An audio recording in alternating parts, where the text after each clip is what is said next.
Hey guys, and welcome back to another video of ECK Sports, and today I am back at it with another video, and this time I will be discussing Andy Durand and how underrated he is, obviously, as you guys saw in the title and the thumbnail. So before I get into this video, make sure you guys hit that like button, that subscribe button, and yeah, without further ado, let's get into it. As I said in the title, Andy Durand is one of the most underrated players in the league right now, and he might be the most underrated player of all time. The reason I say this is because of how consistent he is. He has never had a bad season, not once, and that is insane. His on base percentage and average are through the roof. Really get into this video and kind of start where his career started back in 2017. In 2017, he won Rookie of the Year, as I'm sure many of you guys know about, and while he pitched horribly, I could really care less about his pitching because his hitting is on another level. In 2017, he had a .333 average, 5 home runs, 15 RBIs, 412 on base, 667 slugging, and a 1,087 OPS. That is a very solid rookie season. Definitely deserving of that Rookie of the Year. He produced big time in that season. And then in his second year, he had a crazy season as well with a 467 average, 3 home runs, 6 RBIs, 667 on base, 1,067 slugging, and a 1,733 OPS. So without a doubt, we know how good Andy is just from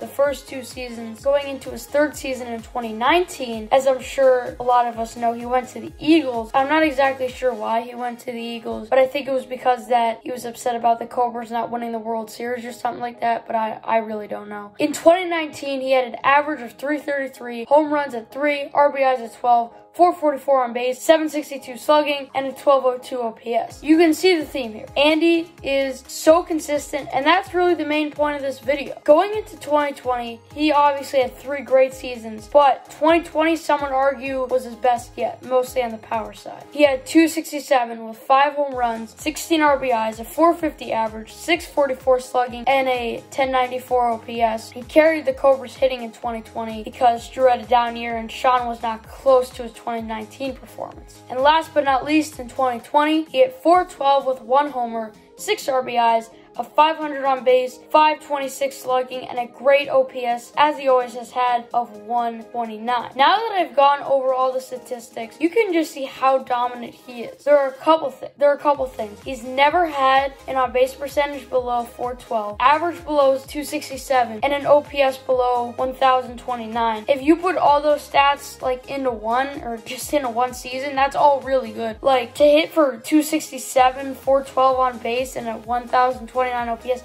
those are really good numbers. So Andy, I mean, he is one heck of a player. And to be honest, just for how consistent he is, I would take him over a lot of hitters in MLW, other than maybe Kyle Schultz and Jimmy Nork. If I had to ask anyone to get on base just at any moment, I would call Andy Durand, because I think when Andy Durand is at the field, when he's healthy, he's going, he is a top 10 hitter in the league. And when he's at his best, probably top 5. I also made a hot take on the Discord that Andy should be the Cobras leadoff hitter, and that's simply because when you have Drew hitting 10 homers a year, you want to get more runs out of it, and when Andy is getting on base half the time, there's no reason to bat him 3rd. I really don't get that. For example, when there's 2 outs, Andy gets a hit, and then Barron strikes out. Instead, it could be Andy gets a hit, and then Drew hits a home run. Now you have a rally go. It's so much better to have Andy batting 1st instead of 3rd. I think one of the reasons why Andy is so underrated is because of Drew kind of just taking the spotlight for him. And you have guys like Nick Saylor, Jimmy Nork, Kyle Schultz, and even guys like Chris Cheatham,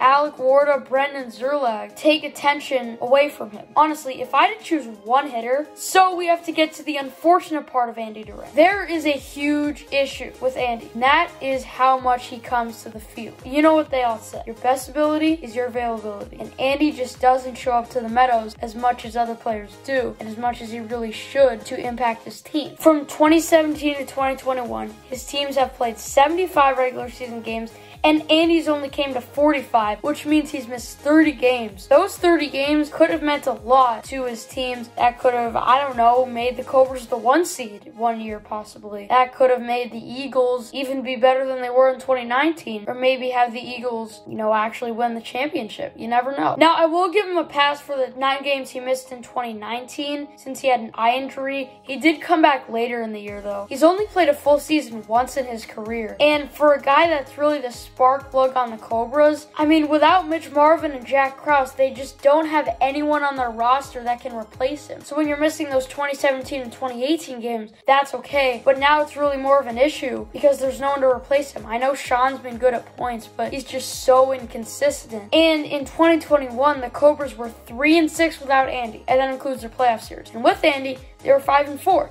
And that's a pretty solid record. And I'm going to give my prediction. If Andy was there against the Magic in both of those series, the Cobras would have won both of them. Especially since Sean hit 3 homers against the Magic in the playoff series, and then Drew hit 4 in the regular season series. So if you have Andy Durand getting on base half the time like he usually does, I mean, those home runs, except maybe 1 or 2 of them, were all solo. So you have Andy there, no disrespect to Gus, but you have Andy there instead of Gus in that lineup. Oh, geez. Now that's another guy on base for Drew. And then in the playoff series, you have him there instead of Barron. Oh, yeah. That's another guy on base for Sean. And then the Cobras win that series because they get more runs. I mean, it's simple as that. And then another thing and then in 2019, he wasn't there either. And I think that was after, you know, his eye was okay and everything. The question and the thing that I've been wondering for a while now is, would the Eagles have won that World Series if they had him there? And also if they had Clayton Price there? Because those 2 players can make an impact. I'm not really that sure, though. I still think the Preds would have won, but, I mean, he would have made it huge. So now it's time to give my final opinion. I think Andy's a fantastic player and is the second most consistent player in MLW behind Kyle Schultz. Though,